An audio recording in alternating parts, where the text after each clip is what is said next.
wabisanze niko ugomba kubigenderaho, nta gitekerezo utanga. Ntabyo kuvuga ngo nge mbyumva uku, itegeko shinga Imana yatanze ngiri, ugomba kurigenderaho udaciye iburyo cyangwa ibumoso, byakunanira umuryango wakwinjije nguriya ugasohoka ukigendera.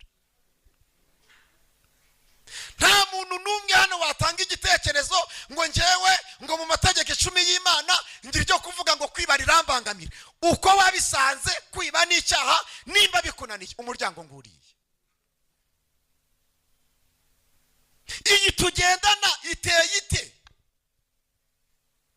mu miterere y'Imana? Imana ntabwo bigira, nta hungabana igira, nta gihagarika Imana umutima.